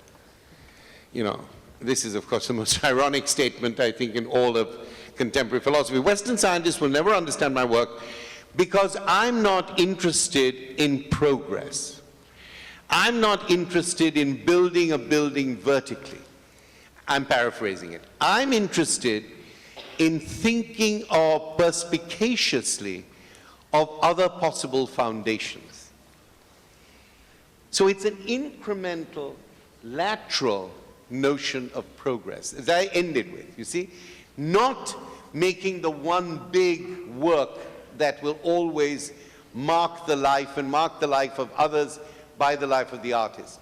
But in this incremental back and forth, back and forth, back and forth, that there is a kind of progress of that kind, which is why I suggested that in order to understand that progress, you couldn't simply move forward. You had to move backward and forward so that the memory comes in. Because memory is always, in a way, belated and proleptic. Right? It's always belated, yes, and it is proleptic. It's always trying. And it's that movement that I felt was part of the chain of her metonymic presentations work. And then when I tried to think of the affect, trying to be true to what I'm saying, that I think that when we make propositions, particularly in art or culture, we've got to see the affect, the agency question, as well as the propositionality. When I was trying to think of that, the question of scale and repetition came to me. Scale, anxiety, and repetition. I was continually working those three things out. Then it came to me that perhaps when things become small or when they fade, then memory becomes even more ferocious to try and find them. And that point is when I thought of the Freud, that maybe the mitigation of anxiety, anxiety has to provide the trigger of the past. There has to be some affective mode that reminds you of what the trauma is. And then in the repetition, you mitigate it. And that's when I thought maybe there's a link between mitigation, making things less, Yes. and making things small, and then making things small again and again and again makes them more. Absolutely. So does that suggest that the artwork eventually disappears? No. No? No, I think what happens is that the symbol might disappear, but the sign of the work, its signature will... I find this very interesting because my work deals with Roma aesthetics. And one of my suggestions is that the artwork is absent from the Roma experience.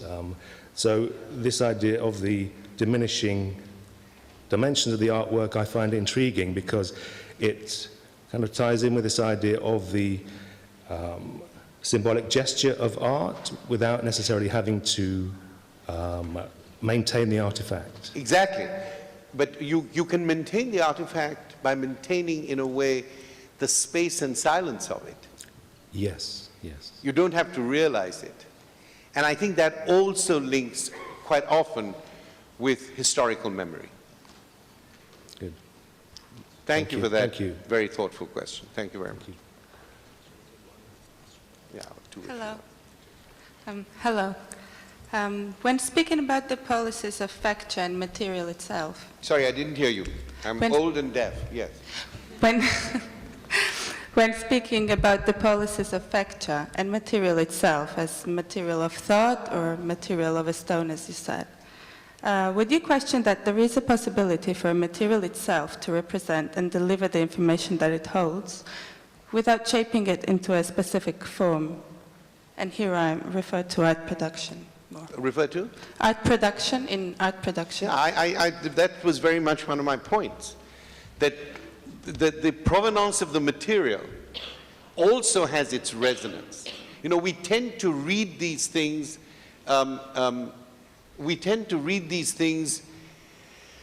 these issues of difference or these issues of facture, we tend to read them, how shall I put it, always as symbols of, or signs or symptoms of some kind of already cultured material. And I'm trying to argue here that the weight you put on the woodblock in order to create something, that weight, that heaviness of the woodblock, that itself is a form of translation, a form of opening yourself to the hospitality and the possibilities of another material. So facture is as much of an embodied process.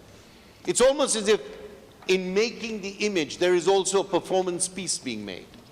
You see what I'm saying? That all that is part of what needs to be read, and not simply what we have as the object. Sorry, and what about the woodblock itself? Can you represent a woodblock without... Well, the woodblock does represent itself, doesn't it? Either by the gaps or by what happens. The woodblock does get represented. Yeah, of course. But I do like your human rights approach to the woodblock and its rights and representations. Congratulations. I very much appreciate it. Thank you. Yes. I think I'm representing the third part, not the guests, not the hosts. I'm actually a conference interpreter. and I have a question which is related to the empty cabins here. There are some people up there. Yeah, but not that much. I think it's a pity. The cabins are very pretty. On Tuesday, a Chinese speaker said, "Oh, I'm very surprised that I should speak English, but I'm lucky that I have so many pictures, and it's very good." It remembered me about one story. Now I'm working in economy, and I remember about a Brazilian expat who came with his family to Germany, and once he told me a story about his daughter. One morning, she had a very pretty doll, a very expensive doll, and she said, "Daddy, can I take the doll to the kindergarten?" And he said, "No, it's too expensive and you cannot take it to the kindergarten." And she said, "But Daddy, German children, they don't want to play with me because I cannot speak German, and if they see the doll, they will come to me and they will play with me." So she couldn't speak German, but it forced her to be creative. And my question is very simple. Is it good? Is it bad? Is it normal that the cabins here are that empty? Did you experience it in other capitals, in other big cities? Well, thank you. Well, well, first of all, let me say that whenever I finish speaking, I always thank the interpreters, because without them, we would have no global memory, we would have no global communication or conversation. So, thank you very much. Up those up there, yeah, please, in those two cabins. Now, you know, it would need a great deal of interpretation to move from the story of the child who wanted to bring a doll so that other children would come and play with her and therefore recognize her, German children come and recognize her, whereas she had felt bereft, and the doll would be a kind of a ploy to get the other kids, and a very humane one and a very humane. Now to move from that to interpretation in general, and then to the lack of interpretation, requires sharper wits than I have at this time of the evening. Well, if you're saying that basically if there were more interpreters, then more people would come out to play, then I think that's probably right. If you had, how many cabins are there at a shot? Probably about 12. So if we had 12 different languages, we would have a very playful Babel here. You know, and it would be like the Tower of Babel, and I think that's wonderful. But of course there are restraints, and there are choices you have to make, and I hope the girl first took the doll, and then she had the confidence not to take the doll. So I think we have to have the confidence in the choices we make, and we're grateful to the interpreters who are there, and of course it'd be good to have more languages and more people represented. And I'm sure when the resources allow it, that will also happen. Thank you very much.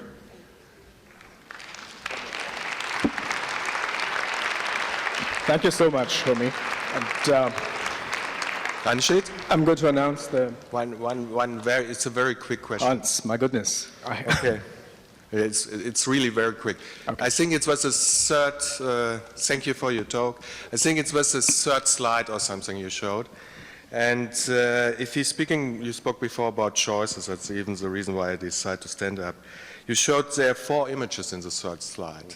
And the top one was New Delhi, the left one was Bonn, the right one was Los Angeles, and the bottom line was New York.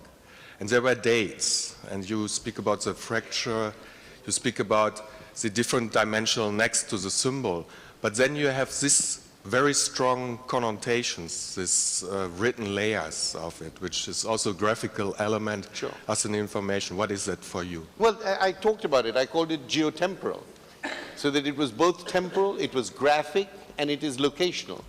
So, and then I actually talked about the use of the Urdu language in actually placing these images. And then I had a whole section on the use of the putting side by side, just as I put Kant and Zarina side by side. That side by sideness is is the spurt of memory. So the graphic and the visual don't somehow sublimate and become each other, or don't sublate. In the tension, what gets spoken is memory. But then the place of the dissensus would be then the pressure of the water toilet in the flat in Bonn or the one in Los Angeles? Oh, it could be either. Okay. It could be either. It doesn't have to be one or the other. It could be either. And that's why I talked about semblance as not being sameness. So the water toilet in one place and the other could then, in their side-by-sideness, produce another reading of each of them.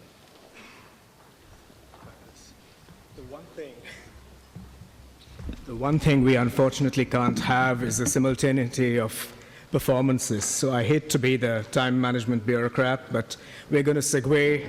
Thanking you, Homi, for this inspiring and provocative presentation.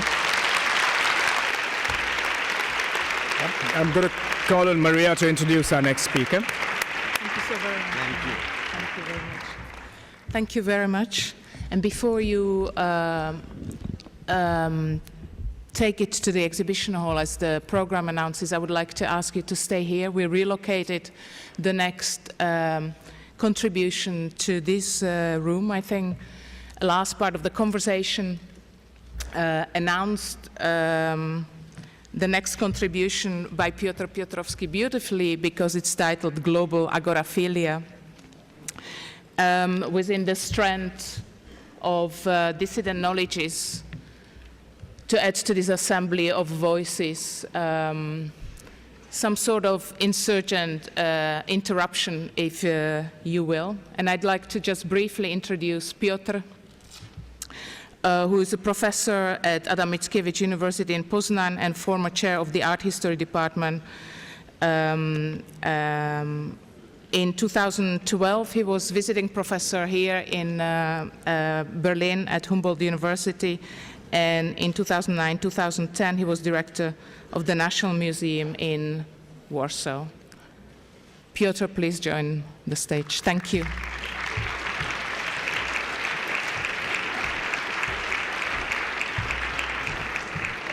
Thank you. Take this one. All right, we'll do it. Take this one. Thank you very much. And as we agreed with Maria, that will be a different talk than Homi Bhabha's before, and it's very hard to speak after him. And this is less academic talk, more a sort of manifesto. And as such, no discussion is scheduled afterwards. And sorry about this, but this is a practical consequences of Rising Manifesto. Sorry. And agoraphilia is a drive to enter public space, to desire to participate in that space, to shape public life. Agoraphobia is something different. It is opposite, indeed, a sort of escape from the public, not only giving up the desire to shape reality, but in fact to pass such a right on the hands of tyranny, totalitarianism, autocracy, imperialism, etc. In one word, to them who are against democracy. We who are coming from the post-communist parts of Europe, as I come from Poland, supposed to live in democratic system, not all of us, of course. Although many of us still feel that the system is not fully democratic. Agoraphobia is seen in Poland, Hungary, the Balkan countries, etc. Of course, it's also seen in the West, or in the former West, so to speak. Agoraphilia, when applied to the analysis of art produced in the countries of post-communist Eastern Europe after 1989, provides a key to the description of the region's artistic culture. I'm interested in the artist's impact in creating agora, shaping new democracy in Eastern Europe, as well as agoraphobic strategies of limiting political and social participation in public sphere. The new post-communist states possessed various methods for introducing those policies, but also the artists were so much involved in such wars. We used to call them critical artists, since their deconstructive strategies show the new post-communist mechanism of restrictions and oppressions based on religion, nationalism, homophobia, body issues, etc. I'm absolutely aware that the artists really did and still doing a great job in those regions. If someone remembers the right-wing politicians, especially in Poland, attacks on such artists as Katarzyna Kozyra, Zbigniew Libera, Robert Rumas, Piotr Duklański, and institutions as the Center for Contemporary Art in Warsaw and Zachęta Gallery in the same city, especially Dorota Nieznarska lawsuit in Gdańsk, he and she gets to know what I mean. It was really a hard time in Poland, but on the other hand, art was at the front pages of the press and media. After a couple of years, some of the right-wing parties, as the League of Polish Families, disappeared from the political landscape, and others, which remain, realize that agoraphilic art is even stronger afterwards than it used to be before. The turning point of such cultural wars between the artists and intellectuals on the one hand, and the right-wing politicians on the other, was the court in Gdańsk after 10 years. The court in Gdańsk after 10 years found Dorota Nieznarska not guilty for abusing religious sentiments and unveiled system of censorship. Now, however, I see that the situation is not so simple as 20 years ago, and the post-communist condition is a part of the global mechanism. We, in East Europeans, are not alone in the world, and the post-communist condition is not limited to the former Eastern Europe only. After more than 20 years from the time when communist regime collapsed and the later e-unification, we need something different than the national or even regional agoraphilia. We need actually the global agoraphilia. And let me develop this argument.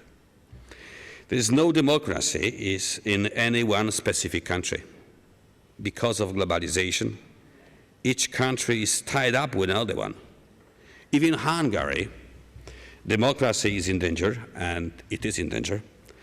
It means that in Poland could be in danger too soon at its running.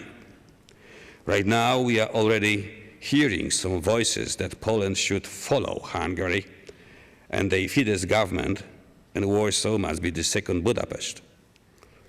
In no country democracy will be fulfilled, realized, if in Russia some artists from the group Pussy Riot are still in Gulag, and if in China autocratic system still remains, and the world players, both Western and Eastern states, are so much afraid about their business. How artists in Slovakia or Czech Republic, in France, Sweden, or Croatia can be free and enjoy democracy if AYY is jailed in his own country. Last summer, I participated at the SIHA Congress in Nuremberg, and just to explain, SIHA is the oldest and the largest worldwide association organizing every 4 years the World Congresses in art history. The next Congress will be held in China. Despite of many protests have been issued among the SIHA members, even the whole national sections, how it would look like. To imagine it, let me recollect some papers given in Nuremberg by Chinese art historians. One of them was talking about the iconography of the Tiananmen Square. She started from the ancient time and finished in 1970. Being asked Why she did not mention the Tiananmen Square massacre in 1989 and its iconography, that was the subject of this talk, simply replied that she is not interested in it. The other Chinese speaker was talking on the above-mentioned AYY, arguing that the artist is responsible for exploitation of the cheap labor in China. If those papers might be understood as the preview of the next CIHA Congress in Beijing, it doesn't look good in terms of democracy and especially free speech. The same could be applied to the Middle East, Africa, and other places, since democracy is not only a legal issue, but also maybe first of all the moral one. Of course, in the most European countries, we have free election, but it's not enough to call those countries democratic if they legitimize autocratic systems elsewhere in the name of economic profits. All of that simply means that we need global agoraphilia. We need artists, art critics, scholars, art historians, curators, and other cultural activists to do their job on the global scale, as they did before here, not here, but there, in post-communist Europe some years ago. Just frankly speaking, 1,000 or 2,000 meters from here. I'm sure that many people are quite aware about those processes and are going to take this challenge and aim at what Boris Groys, actually at the occasion of the 11th Istanbul Biennale in 2009, called global politeia. Something as the global and the ultra-globalist, I would say, developing your argument. At the same time, constitution, ultra-globalist constitution, to protect the human right, the labor, simply to create worldwide democracy. That was published in the journal along with this Biennale. We observe that the capital has no limits, no border control, and floats from place to place for the benefit of global companies and enterprises, but definitely not the global employees, and who are sometimes, but not always, protected by the nation states only, but not on the broader global scale. The same with democracy, which is sometimes, and not always, protected by the nation state institutions, but still not on the global scale. Global politeia would bring to mind a question of how to provide a framework of leading the multitude and to create counter-empire in terms of Michael Hart and Antonio Negri.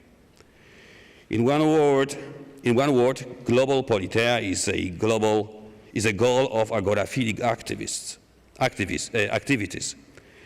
This time of artists, curators, art critics, activities leading to the constitution of global international democracy.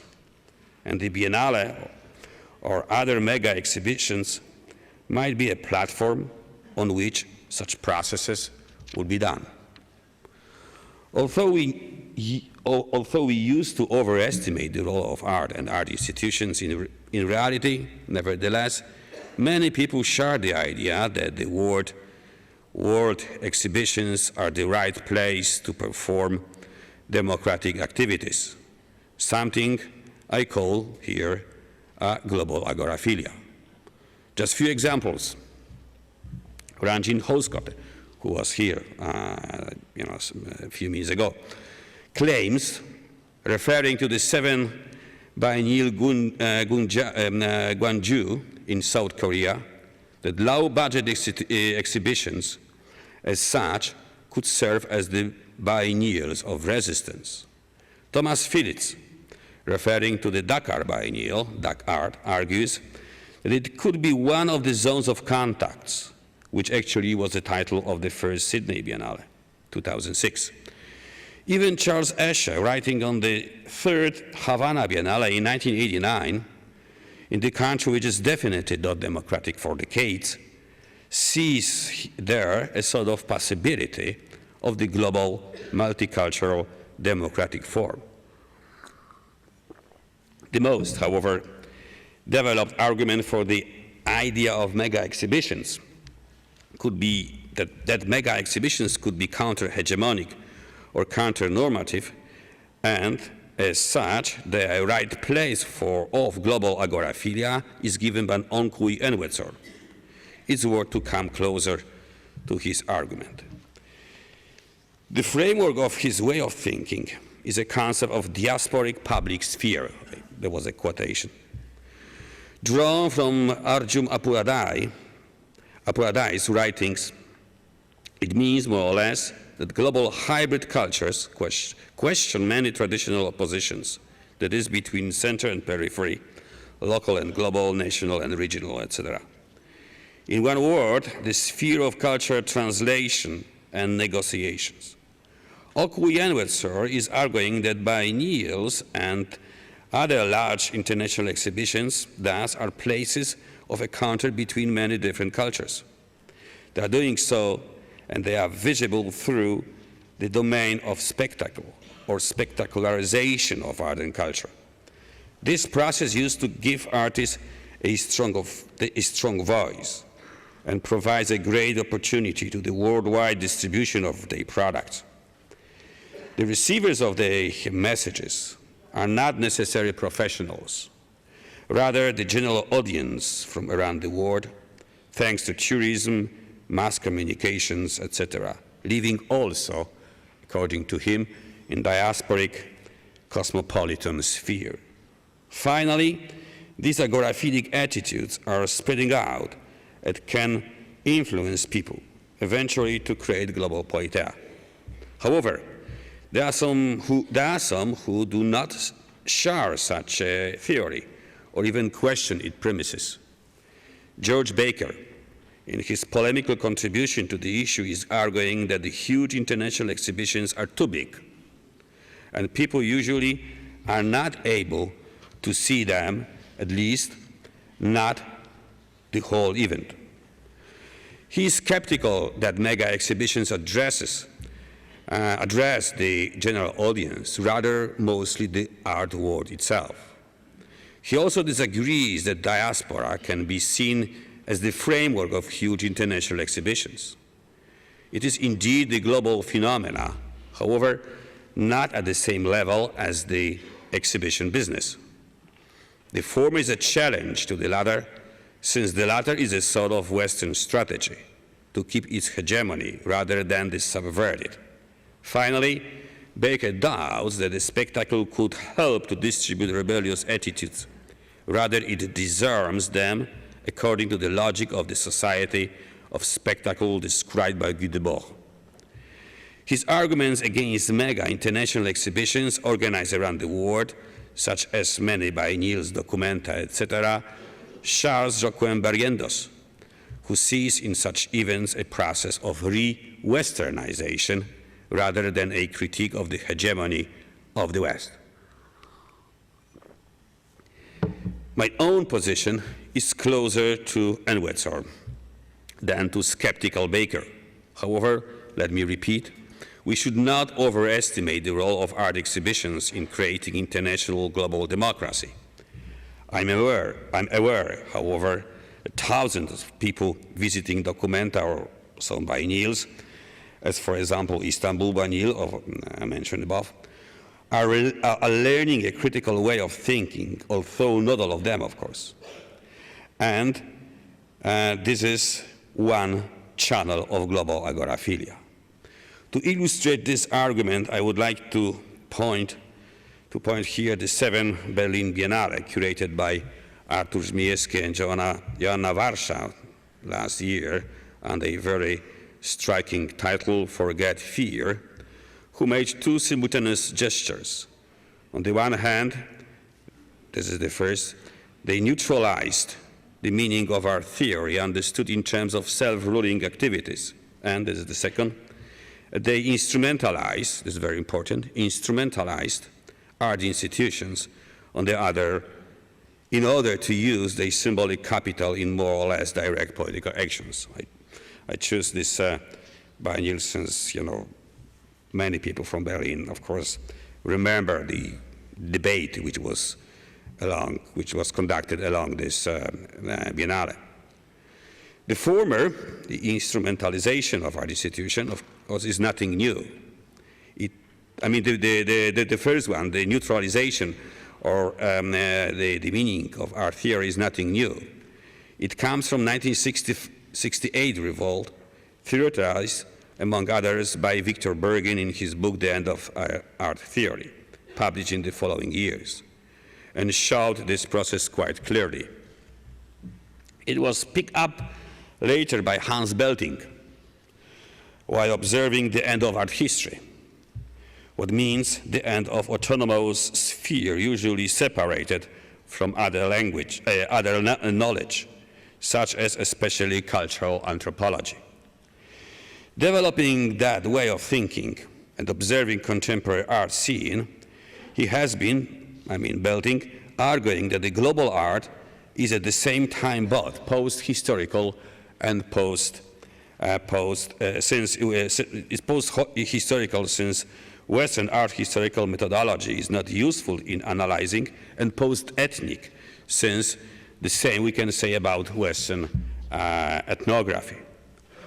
The latter, the now instrumentalization of art institution, the latter characteristics dealing with the instrumentalization of the institution is even more striking and has nothing to do with this 1968 tradition. It's more contemporary. There's also Hans Belting, who is arguing that those global institutions as by Niels are showing not art as such, rather the world through it. So not art, but the world is shown in these exhibitions and that institutions and that shows, exhibitions. The world, the global world in that case, is in their interest rather than the particular form of art. It was especially seen in Berlin, where there were many political activists involved, and not only professional artists, and as it was in the previous events. They simply used or instrumentalized the institution to make visible their own issues, namely the voice for global politeia. Let's come closer to this exhibition. And there's a little bit analytical arguments put to the manifesto. Artur Zmijewski, in his statement, made quite clear that he had what he had in mind while curating the Biennale.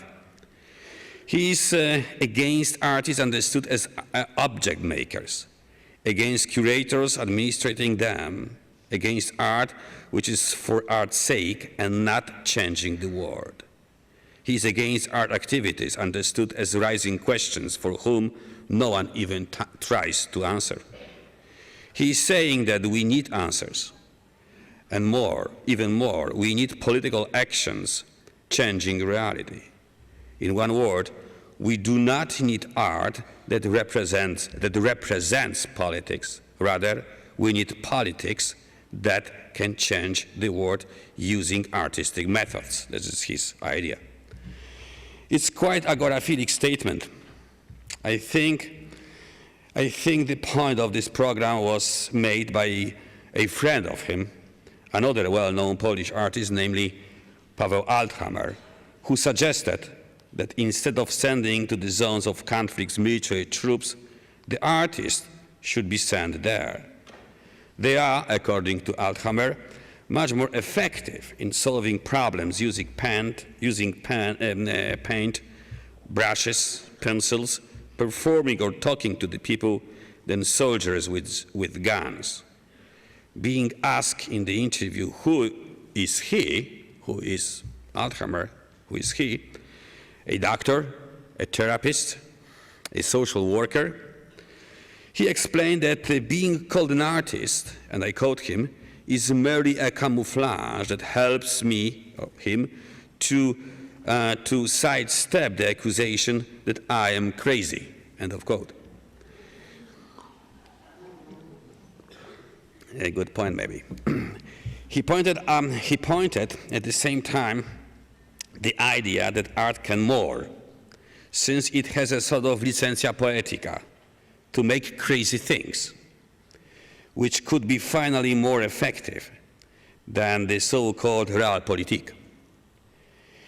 In the biennial book, this book, Forget Fear, under the above-mentioned title for Forget Fear, there are a couple of examples of art methodology being used in the real public space.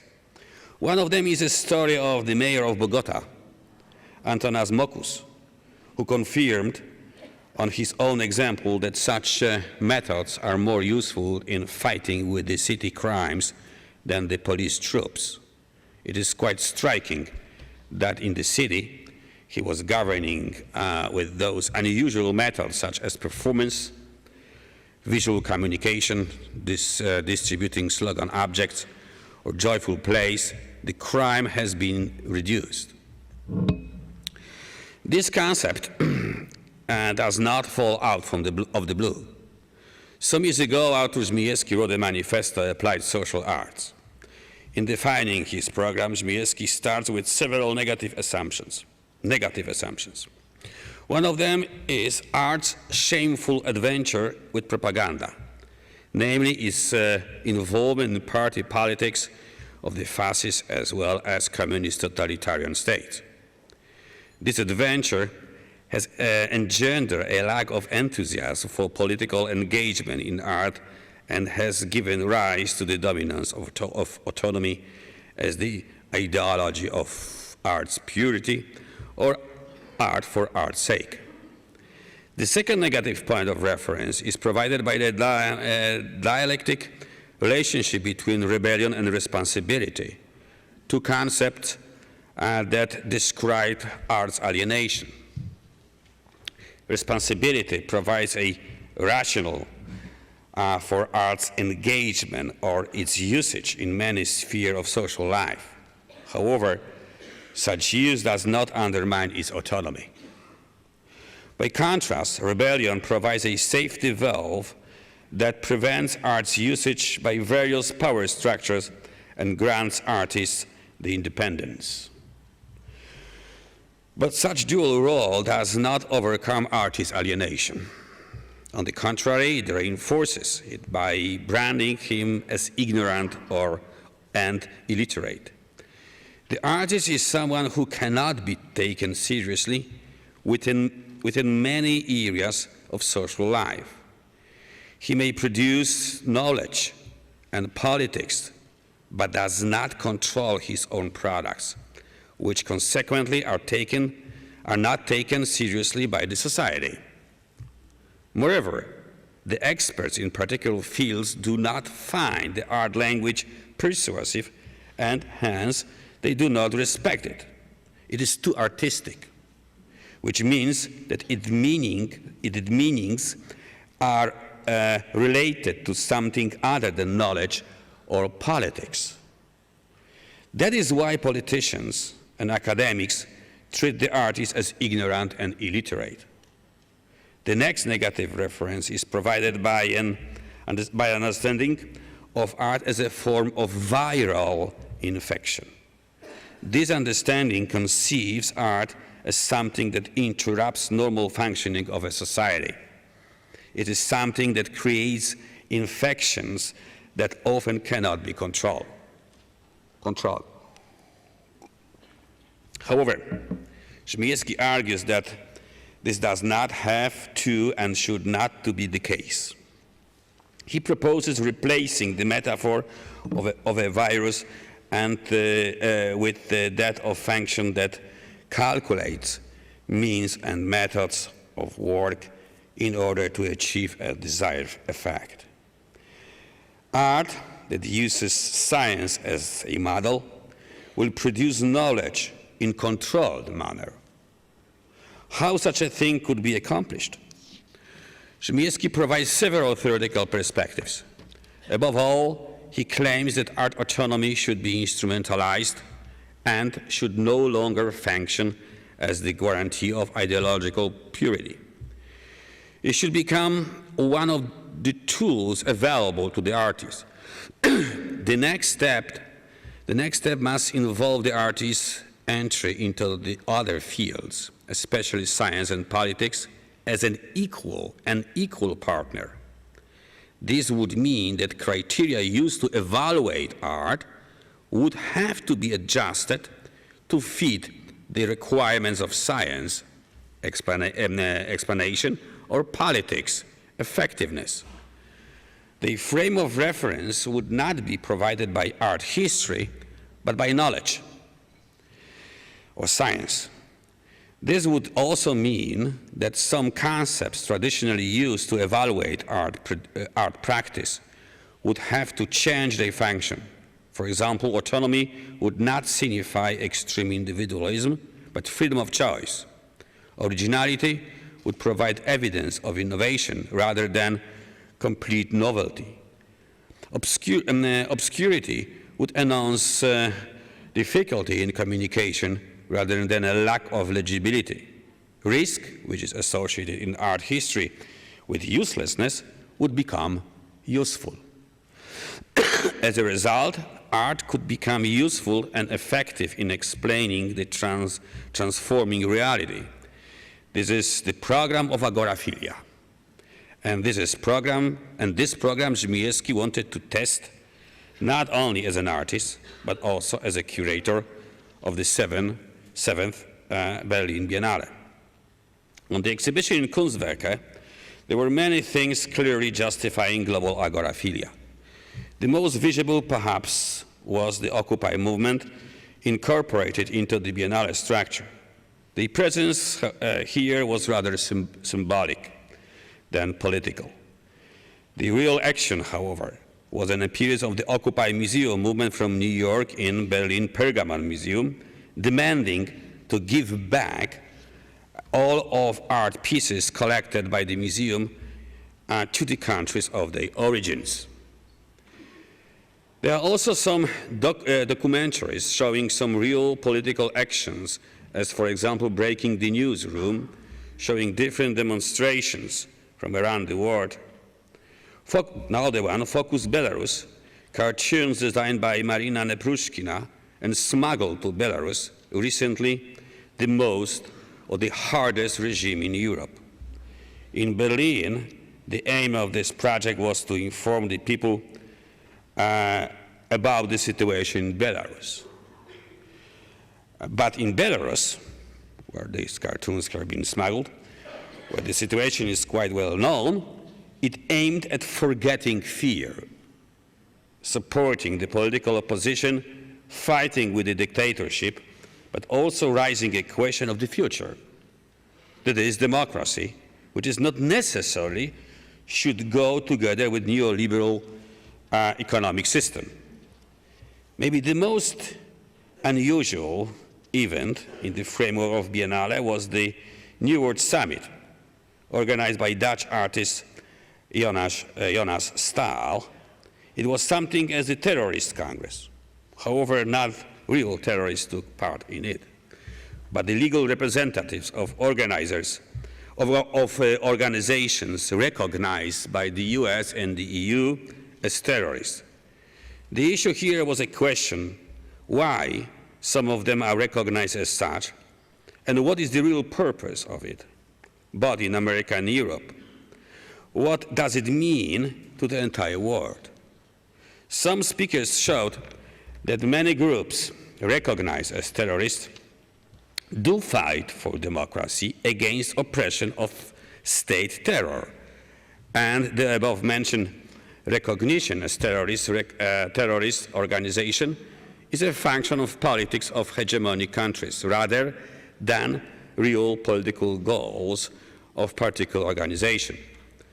The most striking were examples of some repressions that people are facing, only because they try to help people to make their lives better.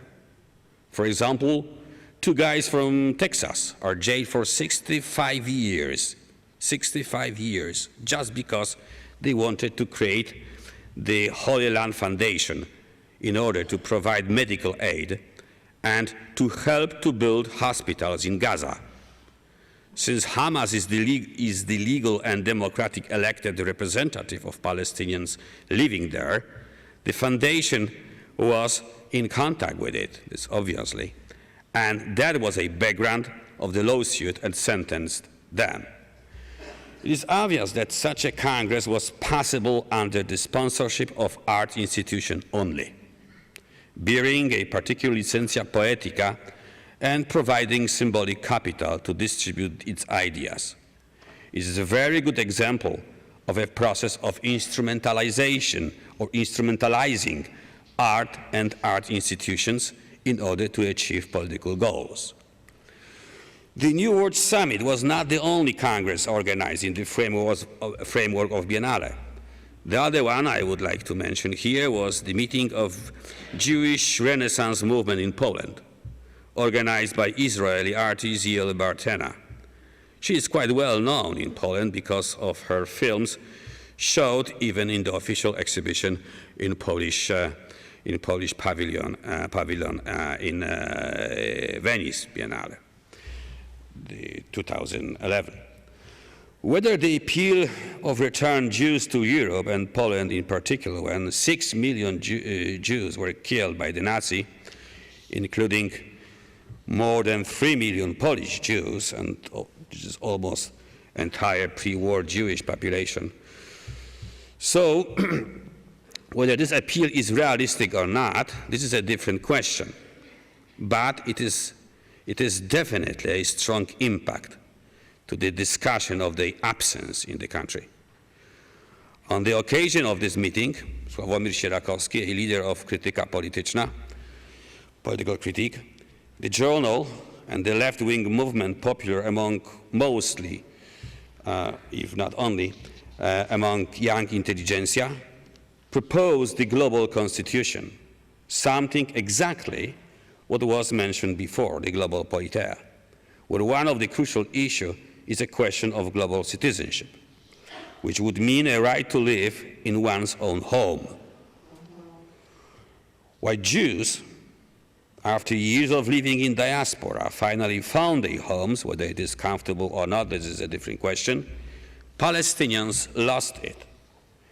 The symbolic contribution to the right to come back was the key of return, of course, a large key made in Palestine and brought to Berlin in order to show in the yard of Kunstwerke a symbol of the keys people are keeping in refugee camps in the memory of the lost homes in 1948, when they were forced to leave them.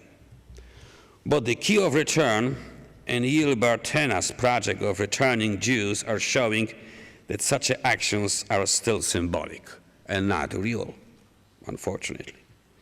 We hope, of course, that Palestinians finally will come back to their homes, and at least some of Jews will migrate to Poland. But nevertheless, the meaning of those projects is a utopia.